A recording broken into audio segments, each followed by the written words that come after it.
Of course, the reason everyone's here is what? Clicker questions, right? Exactly. So without further ado, the most common form of RNA in the cell is mRNA, RNA, tRNA, miRNA, or piRNA.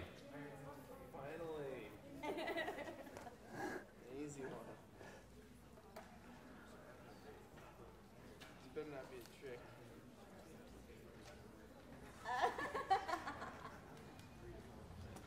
Look at our notes here. The great thing is that's not on tape.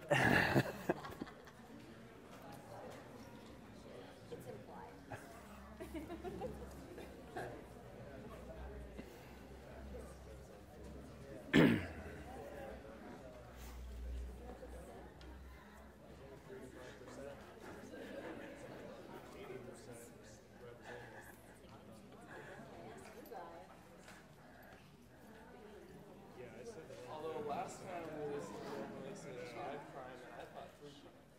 That's right.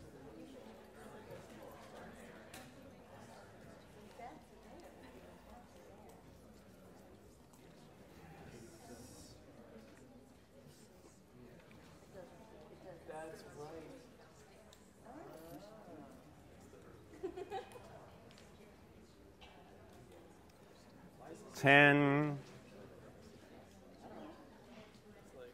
5. It's like phosphorus. Okay, let's show the results. Good. Everyone agrees with me. Great. Wonderful. Of course, we're not going to talk about ribosomal RNA at all today. But yes, it is the most common RNA that you have inside the cell. The other hand is what is the bacterial equivalent to TBP? TF2D, TF2B, sigma, beta, beta, or prime?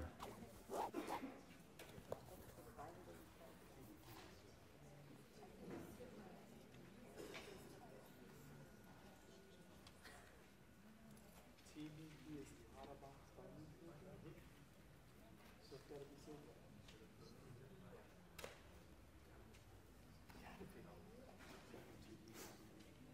What are TF2D and D? Transcription factor 2. Those are the complexes. What is beta? I don't know.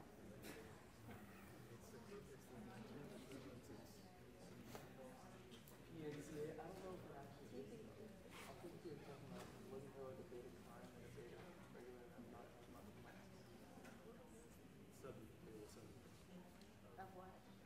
So now that we're talking about transcription, it's like this.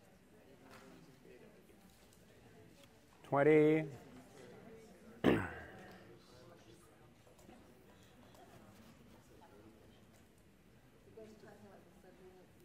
10. 5.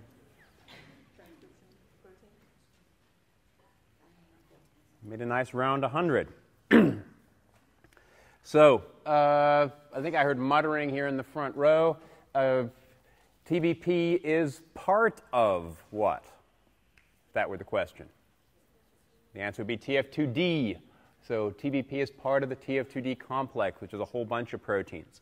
TF2B, TF stands for what? Transcription factor of RNA polymerase 2, and then random letters that go with it. TF2B, it's got what? 2 of the same letters. Also binds to DNA, and we'll talk about where it binds later on today. Beta and beta prime are what? They're other subunits of the bacterial RNA polymerase, which we didn't really talk about very much. I needed some other answers here.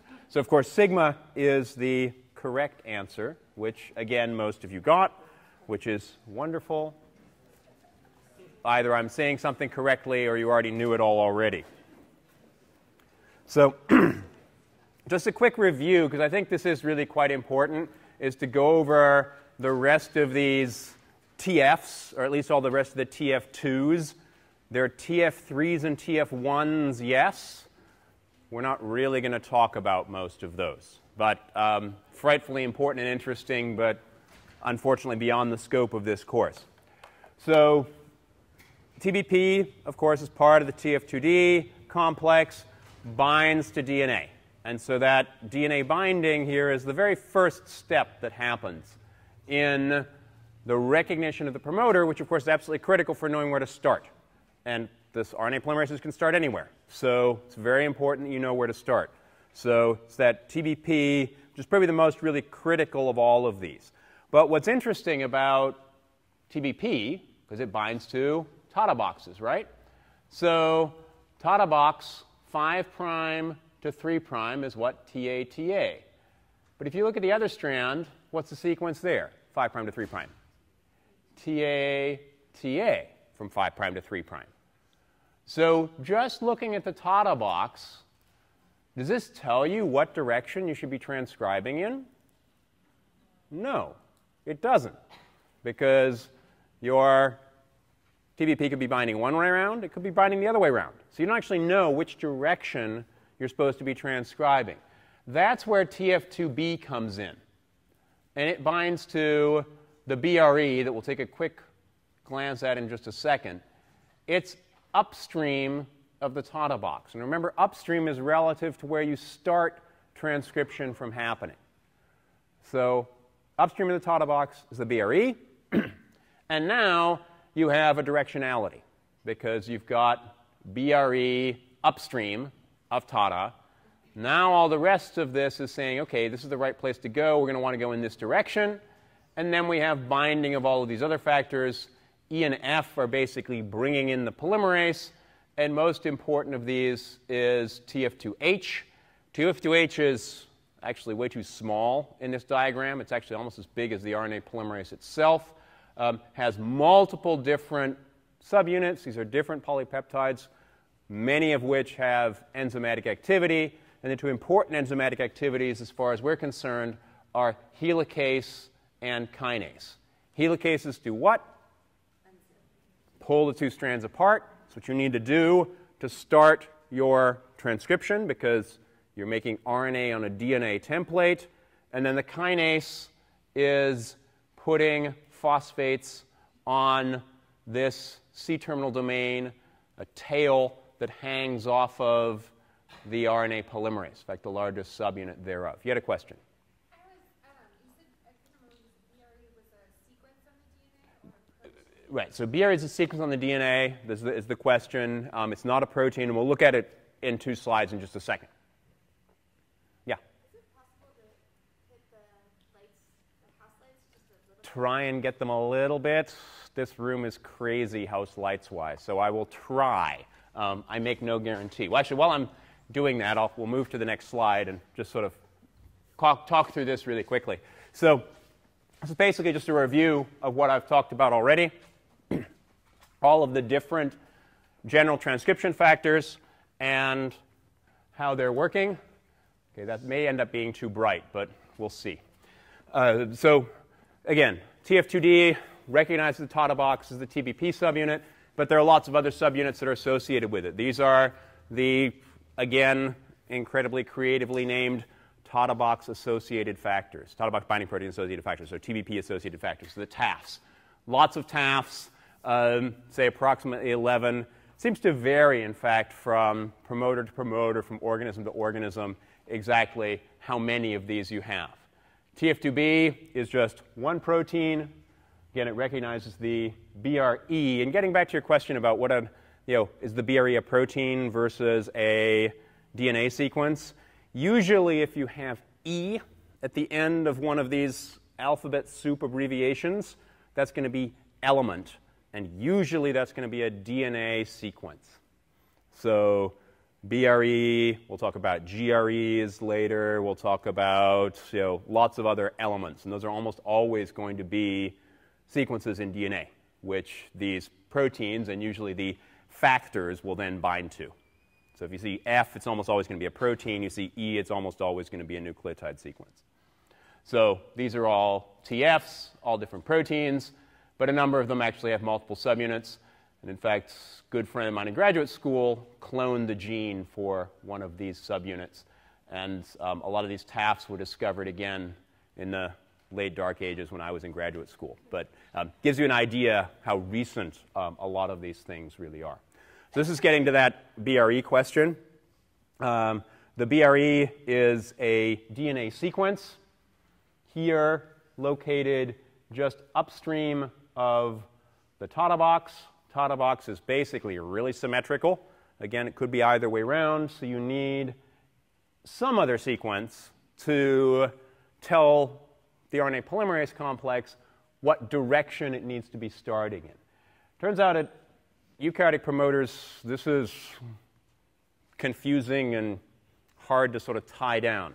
Talked about consensus sequences last time for bacterial promoters, where you had -10, -35, which were conveniently appropriate distant apart, that you could have the sigma factor bind sort of on one side of the DNA. On the other hand, these eukaryotic promoters are really kind of messy. If you look at the consensus sequences here, even for something like the TF2B recognition element, the BRE, half the time it's G at this position, half the time it's C. Half the time it's G, half the time it's C. Half the time it's G, half the time it's A. So there's really not very well conserved sequences. The only conserved sequences you have here are these 4 nucleotides basically right upstream of the TATA element. So these are the 2 main elements. We also have another E over here.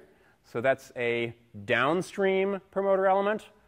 So again, something which is DNA sequence, which is bound to by proteins. Interestingly enough, this DPE, even though it's 30 nucleotides away from the start, which is another 30 nucleotides away from the TATA box, so 60 nucleotides away, this is a pretty serious distance. Turns out that it's the same complex that binds to both. So TF2D binds to the downstream promoter element, and the TBP part of TF2D binds to the TATA box. And we'll see how that works in just a second. There are also, at a few promoters, are these INR consensus sequences. This is the initiator element down here, and I love these consensus sequences that have N's in the middle of them. That means any 4 of the nucleotides. Could be any of the different 4. Yeah? So you're saying that which transcription factor binds to both BRE and DPE? Was it Right. So it's TF2D over here on the right-hand side.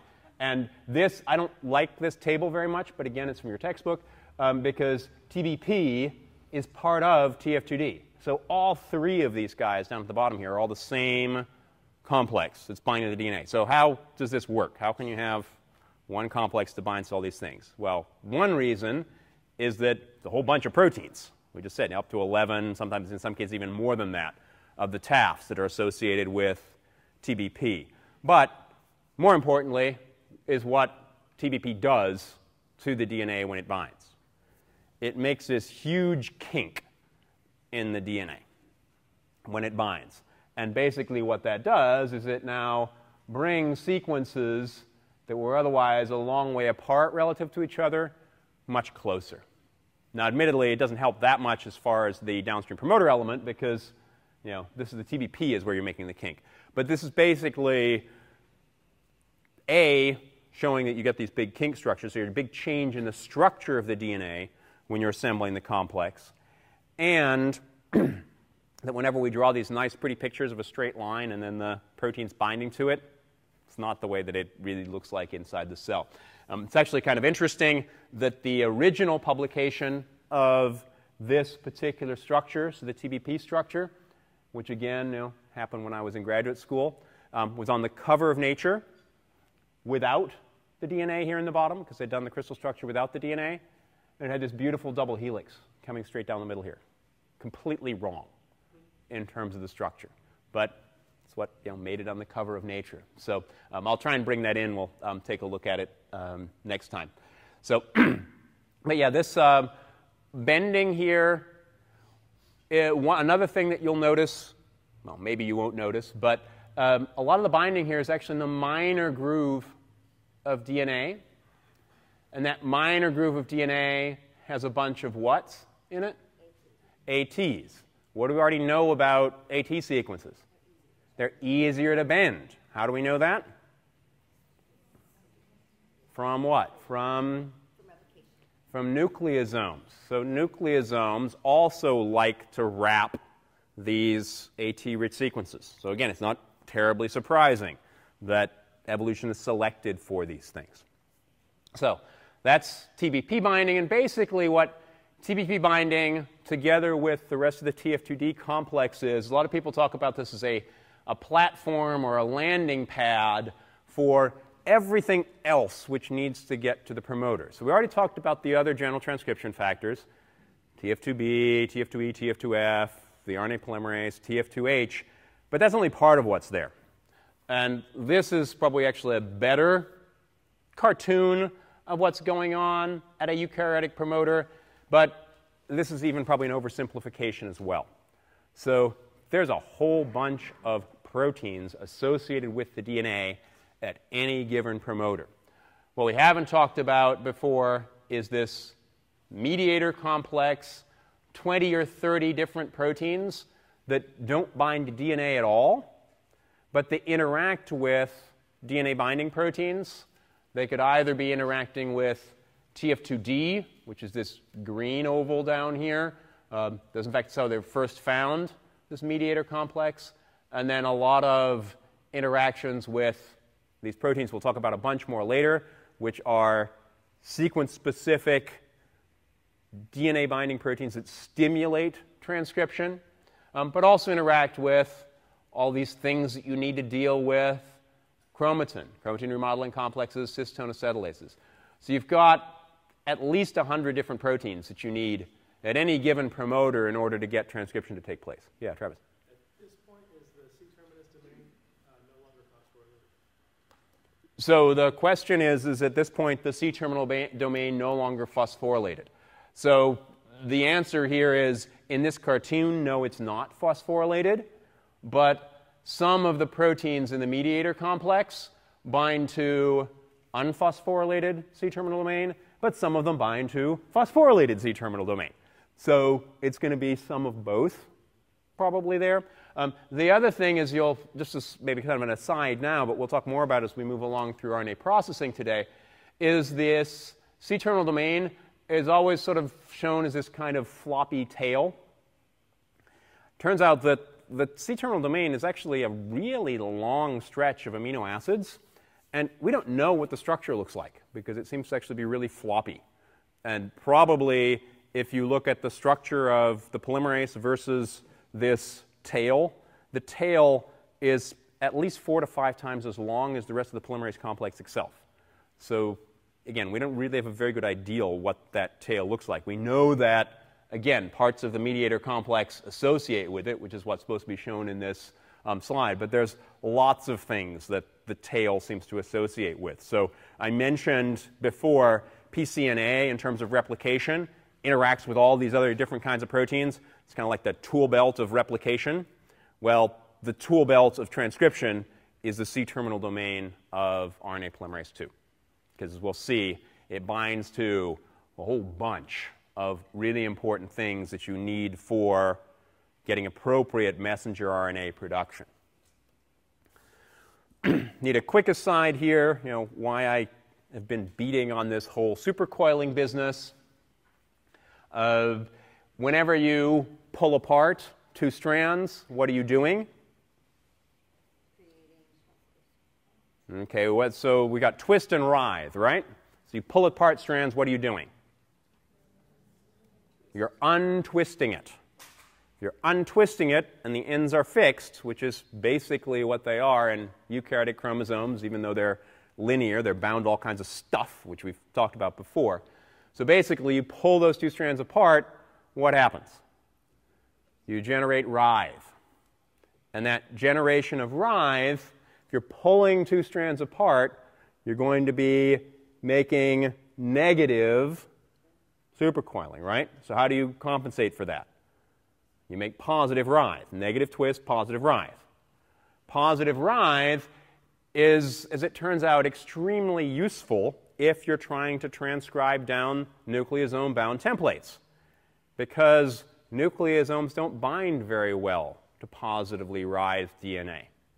So it helps dissociate them, and you can even sort of think about just popping them off. So pulling the two strands apart, because you generate writhe in front of the polymerase, that will help the nucleosomes to dissociate.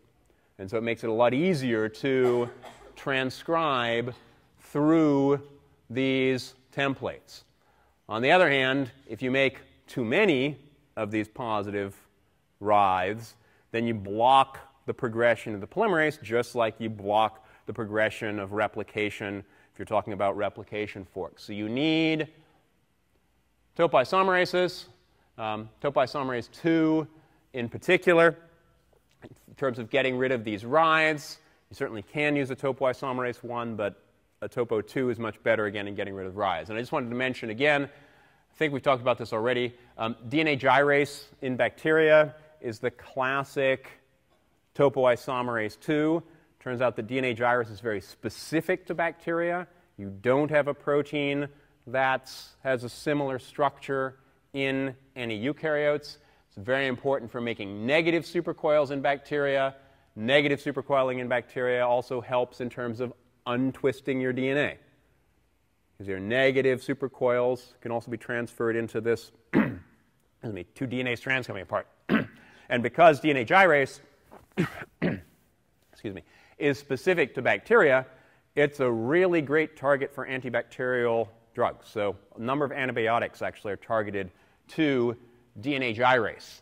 And if you stop supercoiling in bacteria, these bacteria die.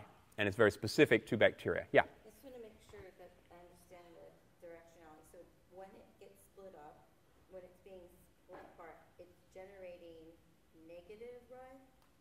No. So you're negative because you're untwisting. Okay. So you're going from a certain linking number, and you're lowering that linking number because you're untwisting. Now, if you don't have topoisomerases, the ends are fixed. As soon as you're pulling these strands apart, you're now going to be generating positive, because you've got to always keep your linking number 0. So you're doing negative in terms of twist. You're going to have to go positive in terms of writhe. Yeah, in the back. Is DNA gyrase only used to generate supercoiling in bacteria, or does it have in eukaryotes? Yeah, so DNA gyrase, maybe I didn't explain that very well. So it's DNA gyrase is specific to bacteria.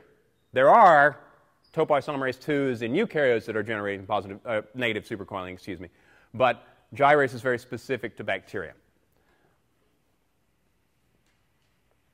Okay, the other thing that I wanted to mention here, which is why I added to my notes, is there are also a number of factors. So what does a factor probably mean? It's a protein that's involved in elongation and the regulation of elongation in both bacteria and eukarya, but best known in eukarya. A lot of these elongation factors are also involved in dealing with supercoils and also helping out the polymerase once it gets to a region where highly heterochromatin, compacted, etc. So the polymerase, people always think about the RNA polymerase, once it gets going, it sort of keeps going in a rather monotonic fashion.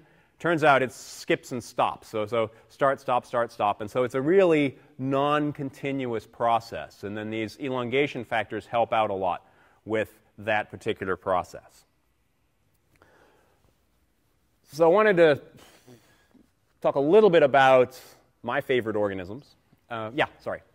With the supercoiling, if the linking number is decreased, that creates the negative supercoiling, and if it's increased, that means that it's creating positive supercoiling? Okay, so the question is if its linking number changing, is it going to change the supercoiling? So I'm just paraphrasing your question. So the linking number, unless you have a topoisomerase, doesn't change. So the linking number always has to be the same, which means if you untwist, which means you're going negative in twist, you've got to go positive in writhe. And so if you twist them back together, which is getting positive in twist, you're going to get negative writhe. And so that's what happens here behind the polymerase, because now you're putting those strands back together. And so your twist is going up, which means your rise, if your linking number stays the same, has to go down. So it's always balancing between the two. Yeah? Is that yellow on there, does that represent either the topoisomerase or the dirase? Sorry, I'm not quite see the yellow on here. Oh, this green one here in the middle? Sorry, green versus yellow, that thing? Yeah, that's supposed to represent the polymerase because it's unwinding the DNA here. It's untwisting it. So it's true for any protein molecule. This is supposed to be a general case, but of course this is the RNA polymerase that we're talking about here. Okay, so other RNA polymerases. And again, my favorite RNA polymerase, the reason I got started, actually strangely enough, working on viruses was because I was interested in this RNA polymerase. I'll tell you the whole rest of the story later in office hours if you're interested. But basically, we talked about molecular diversity before, and there was this question about model organisms that we had on the first exam. And one of the questions there is if you want to understand the very fundamentals of molecular biology, it's good to study organisms that are very divergent relative to each other. And bacteria and Archaea, bacteria and eukarya are very divergent relative to each other. But there's this funky thing in between, which is actually just about as divergent as everything else, which are the Archaea. And it turns out that in the Archaea, there's only one RNA polymerase, and we talked about it a little bit last time. That one RNA polymerase, however, has as many subunits as the eukaryotic RNA polymerases, particularly RNA polymerase II. So it turns out the RNA polymerase in Archaea is much more similar to eukaryotic RNA polymerase II than it is to the bacterial RNA polymerase. And not terribly surprisingly, because that RNA polymerase is similar to the eukaryotic RNA polymerase, it interacts with some of the similar proteins. But what's interesting here, and one of the reasons I got really interested in studying this, is it's a much, much simpler system. You don't have a TF2D. You have just a TATA binding protein. So you can ignore all those extra other TAFs that are involved there. Also has a TFB. Now you notice it's a TFB, not a TF2 or 1 or 3. That's because there's just one RNA polymerase in Archaea. So TFB. TBP and TFB, polymerase binds. Then you have helicase. That helicase activity seems to come from the polymerase. There's no extra helicase. There's no TF2H homolog, which is there. There's no C-terminal domain tail here. So it's just the polymerase, and you can continue through this. I got interested in this, and then Dr. Bartlett, who's one of my colleagues, is doing way better work with this. But overview here is this is our eukaryotic case, and this is actually much more to scale. With our RNA polymerase II, our TF2D, which contains the TATA binding protein, TF2B, and then all this other stuff. Extra stuff in TF2D, TF2E, TF2F, and then this ginormous TF2H thing here. So Archaea just have one polymerase, one TBP, and one TFB. So if you want to understand real fundamentals of how transcription works in eukaryotic-like RNA polymerases and RNA polymerase initiation systems, I think, and so does Dr. Bartlett, that this is a really good system to study because you don't have to worry about all this extra stuff, which is there. And just as a try and beat this home a little bit, these are two crystal structures of the TATA binding protein, TBP, and either the archaeal TFB or the eukaryotic TF2B. And other than the colors, I challenge you to see too much of a difference between these guys. The structures are basically identical to each other. And so it's that interaction, TBP, TFB, and how this is interacting with the polymerase, how it gets the polymerase to the right place, how that polymerase then extends is, again, most of the work that's being done in the Bartlett lab. So differences here, C-terminal domain that you have in RNA polymerase II, which we don't have in archaeal systems. Lots of other general transcription factors that you have in eukaryotes, but not in Archaea. Chromatin, you've got nucleosomes, some histones in some Archaea, but nothing like the same kind of amount that you have in eukaryotes. And I'll let you read this down the bottom here, because that's why we should get tons of money to study this. At least that's the theory anyway. So let's take a quick look at this, what I think is really nice animation, and I hope I still have it fired up here, for looking at transcription. This is from DNA Interactive. May need to reload it here. Here we go. So here's, I've tried to get it bigger than this. It doesn't seem to want to get any bigger here. So, but any good ideas on how to get this to be a little bit? Yeah, this enough. If I had a computer that zoomed in, that would be nice. Yeah, that does nothing on this particular. It's an ancient computer. So, but again, what's happening here? We got our DNA, and now of course the lights are too high. But here is what's supposed to be TF2D, binding to the DNA. Now you've got the polymerase that comes in. This polymerase binds to the DNA. We get other factors that involve. This is supposed to be TF2H that comes down here at the bottom. We'll look at this again, don't worry.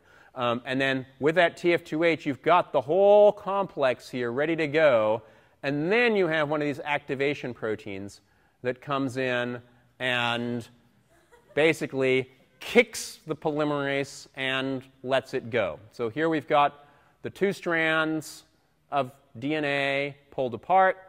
Now the RNA polymerase cruising along here, making its RNA. Here it comes shooting across the screen, making its RNA behind itself as it moves through here. I'm going to shut the lights down and we'll take another look at this. Yeah, no, I wish we could get it bigger. I tried. But this, and you know, if someone can find a better version of this, I would greatly appreciate it. So you can take a look at it. This is not, but it's linked to DNA Interactive here. So, and the link is in fact the one from the PowerPoint, so you can find it there really easily. So yeah, here's our high-speed chase, etc. So let's just reload this from the beginning, and we can take a look at this now. So again, what seems to be happening here most of the time, and it varies from promoter to promoter, but you've got TF2D basically bound here through the TATA binding protein. It's a little hard to see here, but the DNA is kinked. It's bent here because of the way that the TATA binding protein is associating with the DNA. Yeah? Sorry, it is on YouTube, this exact video. OK, good. So if you could just email me the link, or yeah, that would be great, and then we can actually look at a slightly bigger version. But hey, you can see the whole thing here. Now, basically, it's TF2E and TF2F that bring in the polymerase. TF2H, which is, again, this big complex right here, that's phosphorylating the C-terminal domain. It's kinasing. But actually getting this to start really seems to depend, in 99% of promoters, on the interaction of one of those proteins from far away. And we'll talk about those enhancer binding proteins much later on when we talk about regulation as we move through the rest of this. OK, so that's transcription. Any more questions on transcription? Yeah?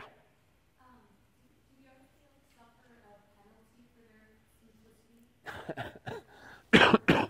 So the question is, the Archaea suffer a penalty for their simplicity? No, they're obviously superior organisms. No, but it's, I will paraphrase that question into, well, eukaryotes have these three polymerases, right? For ribosomal RNA, for tRNAs, and all the other little RNAs, as well as for messenger RNA. But this one, RNA polymerase from Archaea does messenger RNAs but it does those other two as well. So how does it deal with that difference, or why do eukaryotes have 3, and why do Archaea only have 1? And the answer to that question is, we don't know. One of the things that my lab did a couple of years ago is we showed that it is this particular polymerase that does transcribe the ribosomal RNA genes, which is not terribly surprising, but that a very short sequence around the promoter seems to be enough to regulate the amount of RNA which is being made dependent on where the cell cycle is, whether it's growing in log phase or stationary phase, et cetera. So it seems to be a very small sequence of DNA that's important for that regulation for the ribosomal promoters, which is, I think, a really interesting question because, as we had in our clicker questions right at the beginning, 80%, and that's not just true for eukaryotes, it's true for bacteria, and it's true for Archaea as well, is ribosomal RNA. So how do you get ribosomal RNA a whole lot more than you have all the other ones? Easy if you've got a different RNA polymerase, but a lot harder if you just have one. And in bacteria, it's really well understood how this works. But in Archaea, it's not. Long-winded answer to your question, sorry. But I like Archaea, as you never would have guessed, I'm sure. So in addition to these 3 polymerases, eukaryotes have all kinds of other problems. So again, this is why, microbes are way superior to eukaryotes. They've got these separate compartments and really inefficient coding. You've got a whole bunch of introns. All these introns are actually made as RNA and then chopped out in the process of making your final messenger RNA. This is the process called splicing, which we'll talk about for basically the rest of the lecture today. You also have the addition of a whole bunch of adenines at the end of your messenger RNA. This is polyadenylation. You also have processing that happens at the 5' end of your messenger RNA. This is the capping process. And then you have RNA export, because all of this transcription, splicing, capping, tailing is happening in the nucleus. Then you've got to get your messenger RNA out of the nucleus in order to get it translated into protein. So all of these separate steps have to happen between making the RNA in the first place, transcription, and actually making protein. Bacteria, and as far as we can tell Archaea as well, are way more streamlined. They make the RNA directly from the DNA, and usually that RNA, as soon as it gets made, the ribosome jumps onto it and starts making protein. So it's a much more efficient process.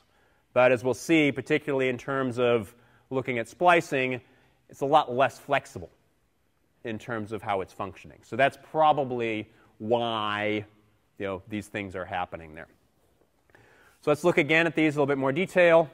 The prokaryotic messenger RNA, and when they say prokaryotic here, we should just substitute this and say bacteria, because we know very little about what's going on in Archaea.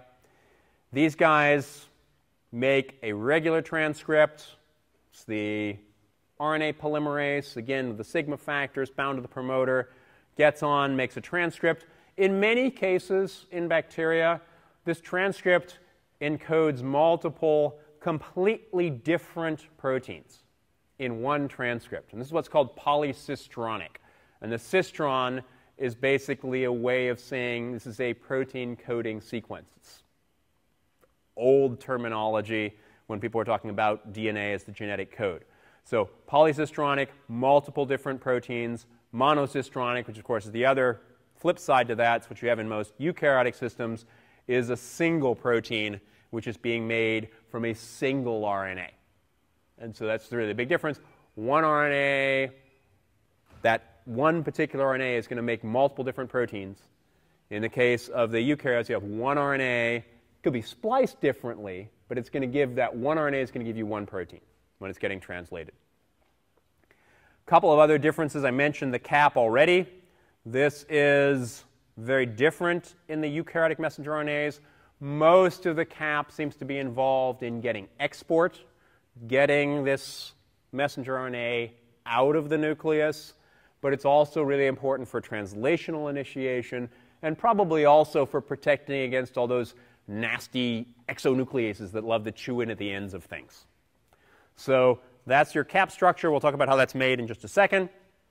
We also have poly-A-tails, so a bunch of adenines on the order of 200. The 3' end, probably also important for translation, export, and translation. Yeah? So I guess this slide is a little confusing. Eukaryotic, they are monocistronic or polycistronic? Right. So here, eukaryotic is monocistronic. So down here at the bottom. So, You said they were polycistronic, sorry. okay, maybe I misspoke. That's distinctly possible. So here, bacterial messenger RNAs are very often polycistronic, and the eukaryotic ones are usually monocistronic. There are some examples, of course, this is biology, there are always exceptions, of monocistronic RNAs in bacteria and polycistronic RNAs in eukaryotes. But for the most part, bacteria are going to have polycistronic ones, and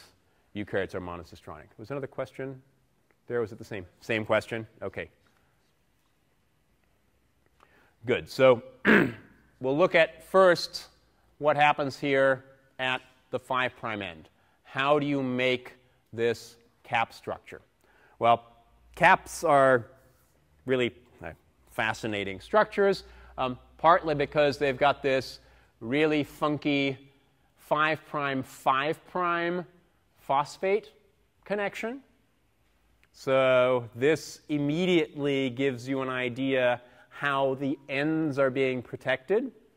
Exonucleases are going to bind to 5' phosphates or 3' OHs. Well, if you don't have a 5' phosphate because it's hooked up to another 5' phosphate, so it's a 5' phosphate bond here, that's going to protect the ends. And you also have a methylation that takes place on this nucleotide, which is otherwise a completely normal nucleotide, completely normal GTP, which you basically flip over and attach to the end. Now, this is not a great model because it's DNA. It's considered as a single strand here. You flip it over and do a 5' to 5' connection there. Once you've done this, you also methylate the riboses at the first couple of positions on your transcript. So that's where this CH3 is mentioning here. So there are methyl groups which get added here. Sorry, methyl groups that get added here. And yeah. So they replace the hydrogen. Yeah. So they're methylated here. So how does that work? First, you make your primary transcript. You chop off this first phosphate. So you have a phosphatase. Then you have one of my favorite enzyme names ever, the guanylyl transferase. Rolls off the tongue, doesn't it?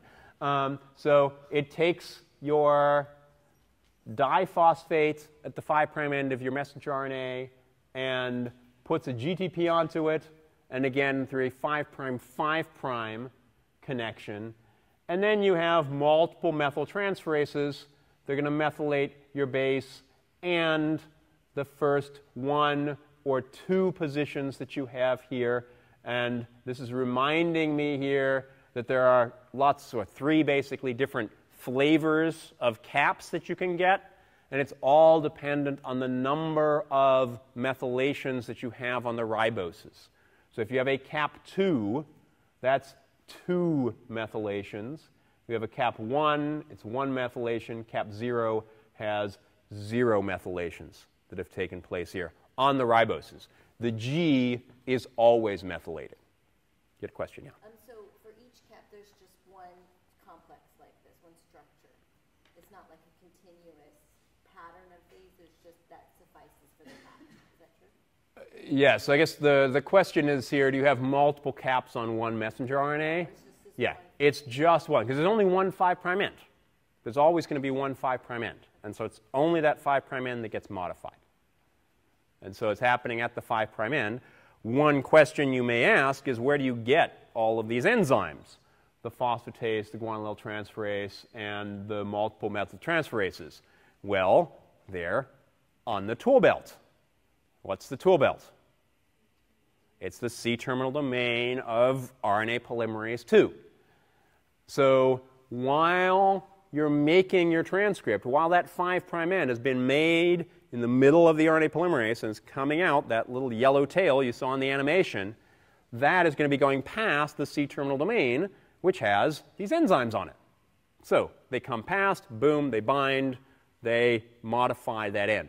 And at the same time, your RNA polymerase is continuing along, transcribing the rest of the DNA, or making your RNA. So before we talk about splicing, I wanted to do a quick aside on how people detected splicing in the first place, partly because it's all about viruses, which is totally cool. In fact, interestingly enough, people thought splicing only happened in viruses to start with, and then eventually they figured out that splicing is happening everywhere. But how they figured this out is, I think, a really cool technique. And basically, it's called the R loop or the RNA loop. And the way that R loops work is you have a particular DNA, shown here in gray at the top, and then you have a messenger RNA. And you purify the messenger RNA, and you purify the DNA. So these are completely separate from any polymerases, et cetera. And then what you do is, under the appropriate conditions, you get this RNA to bind to its complementary strand. So this would be the template strand that it normally would bind to. And then you'll see a loop that forms. This is the loop which formed because of the RNA which is there. And if you look at a whole bunch of RNAs and a whole bunch of DNAs, you see a bunch of squiggles like you have here in B and in C. And if you stare at enough of these, you can see that some of these are double-stranded. They're a little thicker than others. This particular one you can see here. That's your RNA, DNA together. And then you have some pieces which are single-stranded. In this particular case, you can see the 3' end. The cartoon down here makes it a lot easier to see. Here's your 3' end of the RNA. There's the 5' end of the RNA. And what people found was that, strangely enough, this RNA was hybridizing to different pieces of DNA. Wait a minute. Okay, it's supposed to just have been made from that DNA in the first place. How can it have complementary sequences in multiple different places? Well, that's because, of course, this RNA has been spliced. So part of that sequence was from one part of the DNA, and the other part was from another part of the DNA. So doing some really careful measurements, you can figure out that splicing is taking place. And this was done, as far as we can tell, pretty independently by two separate research laboratories in the late 1970s, Rich Roberts and Phil Sharp. And for doing this, they got the Nobel Prize because they'd figured out what splicing was going on. So this is the image from the Sharp paper, nicely colorized here, but basically showing the same thing. Here in green is the RNA, which is binding to DNA all along this segment. But in this process, there are these big loops. Here, this big C loop, the B loop, and the A loop that people had figured out where this particular sequence, all these particular sequences were in the genome of, in this case, a nice virus. And it turned out that this sequence here, the RNA hybridized to this piece, and this piece, but not to all the ones in between. And so these are those loops that come out. These loops represent the introns, all of the yellow stuff that you have up here in the middle. So this is how it was originally found, and then soon thereafter, people found this was going on in cells as well as in viruses. The big advantage of viruses is you can get a whole bunch of them. So it's really easy to get DNA which is homogeneous, and they also make a ton of RNA. And so those particular RNAs are also relatively easy to get. So these are much easier experiments to do with viruses than they are to do with normal cells. Of course, viruses are totally normal as well. But here's an example just at the top here, what different genes look like. Human genes, beta globin versus the factor VIII genes is important in blood clotting process. Main thing you're supposed to see here is that the vertical red lines are basically the same here in terms of how long they are. Exons can be as small as 8 base pairs, but usually they're about 150 base pairs in length. Whereas the introns, the yellow things here, are incredibly variable. They can be thousands of nucleotides long. They can be tens of nucleotides long.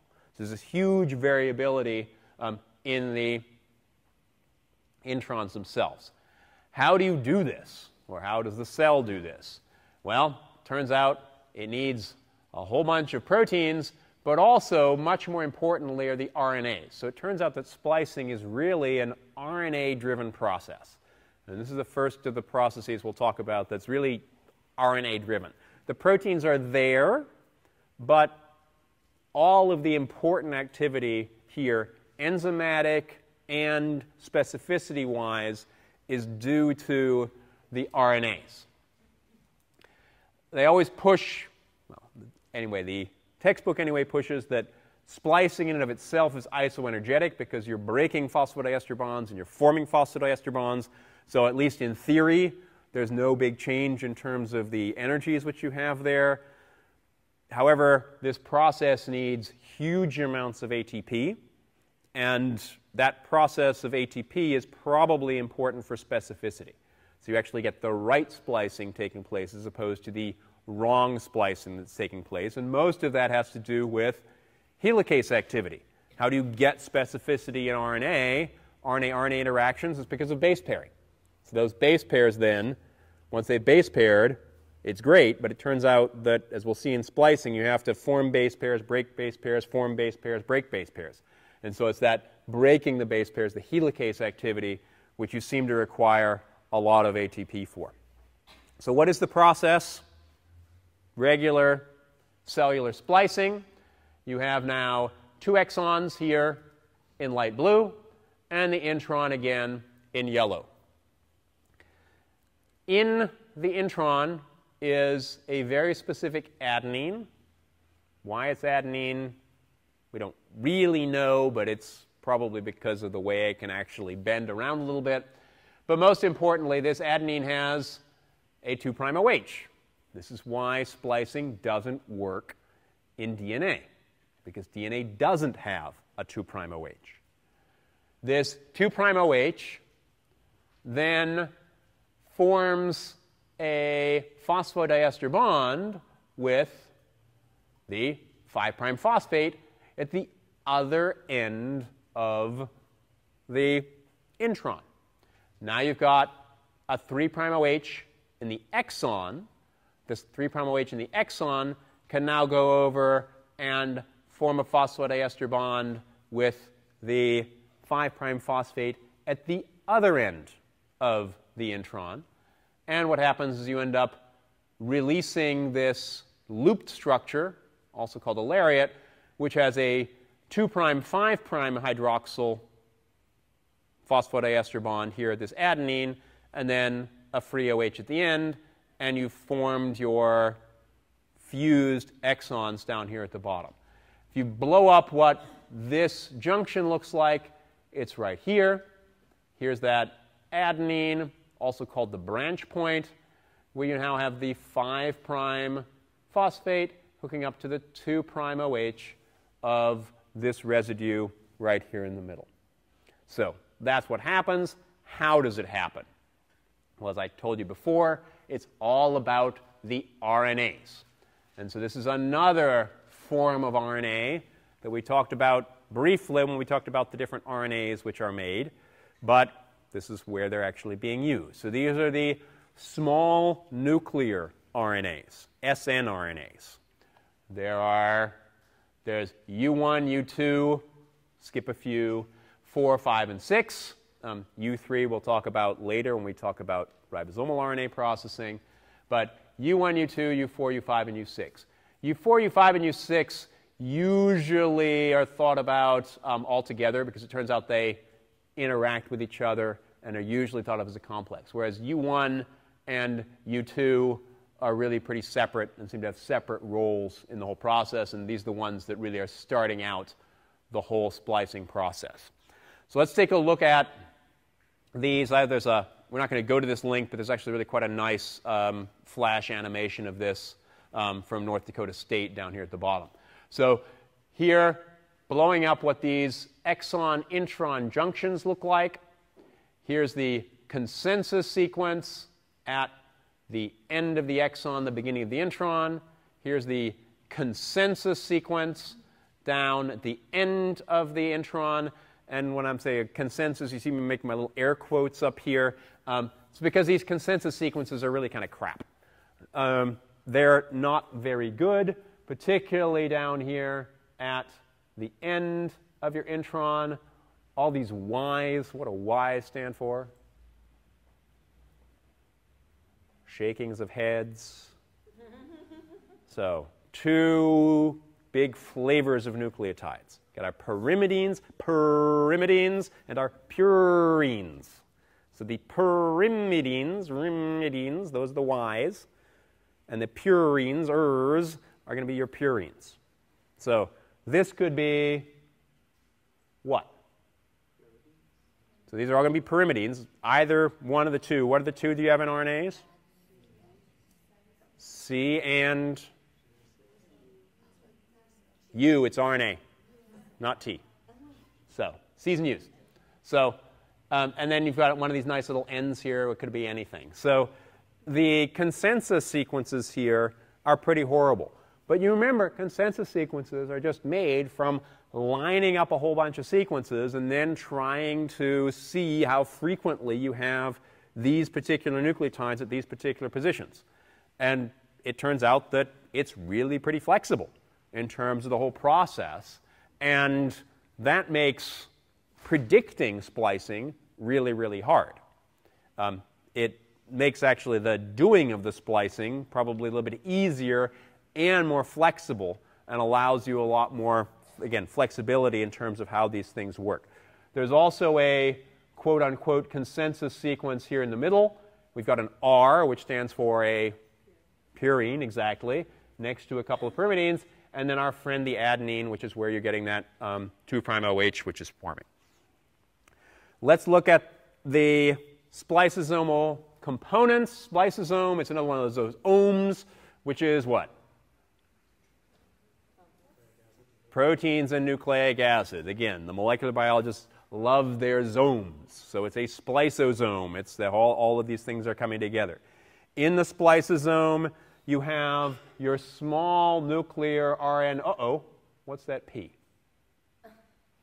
So it's their ribonucleoprotein complexes. So it's not just the RNA, it's RNA plus protein. And that's what's shown down here with the gray is the protein and the green is the RNA. So these things are functioning together. U2 and U1, as well as U4, U5, and U6 that I've talked about already. These are the RNAs, but these are all present together with proteins. So they're actually RNPs. We also have a couple of just proteins. The way you can tell they're just proteins, they got F's at the end, they're factors, or P for protein. So the BBP is the branch binding protein. So the branch point is at A right in the middle. And U2AF, what the heck is U2AF? So it's a factor that interacts with U2, and it's the U2 activating factor. Again, molecular biologists have very little imagination in terms of naming things. Geneticists are way better. Bride of Son of Sevenless. It's a way cooler name. Harder to remember, but a way cooler name. So how do these guys fit together? So when you have your transcript as it's being made, it's got a nice little cap over here at the 5' end. And then the branch binding protein binds to this A in the middle, which again is a not very well conserved consensus sequence, together with U2AF, so the U2 activating factor. Okay, so U2AF, what does it do? Activates U2. So it then brings U2 to the branch point. So U2 activating factor brings the U2 snRNP, so this is RNA plus protein, to the branch point, and then U1 associates with the 5' end of the intron. These guys, once they've interacted, you have lots of RNA helicases going on, winding, unwinding, winding, unwinding. Those then will get together with U4, U5, and U6. And it's particularly U6 that seems to be mostly involved in this trans-esterification reaction, which is where you go and cut at the end of the exon, hook it up to your lariat, and then, again, lots of RNAs, base pairing, unbase pairing, base pairing, unbase pairing, and then getting the linkage between the ends of both of the exons together. So it's really all about the helicases and interactions of these different RNAs. So we'll stop here at the last slide by looking at how those interactions take place. And this is a nice example of why you have to have RNAs in these RNP complexes. It's because they're getting you the specificity where you should be splicing. And that's, again, just because of base pairing. Totally normal base pairing, 5', 3', 3', 5'. So you get U1 associated at the 5' end of your intron through, not surprisingly, base pairing interactions. But then you need the RNA helicase activity because later on U6 needs to bind to these sequences, and you can't base pair at the same time to a U1 complex and a U6 complex. So that's the first place that you need this helicase activity going on. Turns out that you also need helicase activity to get U2 associated with the branch point. And you remember U2 is brought in by U2AF, which is actually not shown on this slide. And probably the last step, which is where you have U6, which we've already shown base pairing here. Here's this ACA in U6, the one that's over here. Now we have U2 together with U6. There's that branch point. And one of the things that happens with U2 interacting with this sequence here is that you have base pairing, which bulges out this extra A. And so that 2' OH is ready to go and attack the 5' phosphate on this G right at the end here. And so here we have massive rearrangement of all of our base pairs, and that gives you this lariat formation, again, between the G residue that you have at the end here and the A residue, which is at the branch point. And again, lots of forming and unforming of these RNA helices in the process. What does that look like? Big old mess of proteins and RNA.